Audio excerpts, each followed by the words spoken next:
आशुतोष जी, क्या यहाँ पर एक चूक होती है सुरक्षा की? चूक लापरवाही थी, जानबूझकर थी? वो सवाल का विषय, जांच का विषय हो सकता था, लेकिन अब दोनों पार्टियों को जमकर राजनीति करने का मौका मिल गया है।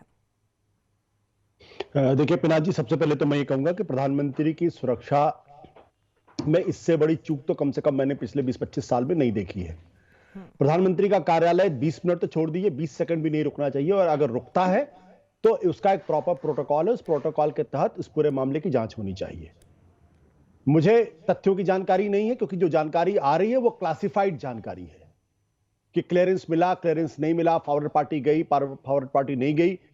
एसपीजी की, देश के प्रधानमंत्री की सुरक्षा एसपीजी की जिम्मेदारी होती है, और राज्य की सरकार उनको कोऑपरेट नहीं करती है। राज्य की सरकार उनके आदेश को मानने के लिए बाध्य होती है, क्योंकि जो 1988 का जो एसपीजी एक्ट है वो बहुत क्लियर है।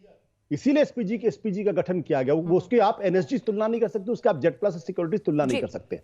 और अगर कहीं ब्रीच होता है तो उसमें भी एसपीजी के प्रोटोकॉल्स होते हैं कि उसकी कैसे जांच करनी है, किस तरीके से जांच करनी है, और पूरी जांच के लिए के बाद यह तय होना होगा कि कौन लोग इसके लिए जिम्मेदार थे। अगर कोई राज्य सरकार का अफसर जिम्मेदार है तो उसके खिलाफ सख्त कार्रवाई होनी चाहिए। अगर एसपीजी का अफसर जिम्मेदार है तो उसके खिलाफ सख्त कार्रवाई होनी चाहिए।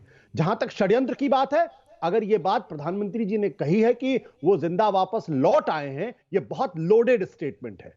इसलिए इस पूरे मामले की भी जांच होनी चाहिए कि दरअसल अगर षड्यंत्र था तो किस लेवल का षड्यंत्र था। क्योंकि अगर प्रधानमंत्री जी कह रहे हैं कि वो जिंदा वापस लौट कहने, उनके कहने का मतलब यह कि एक षड्यंत्र था, तो ये महज सिर्फ सिक्योरिटी ब्रीच का सवाल नहीं है।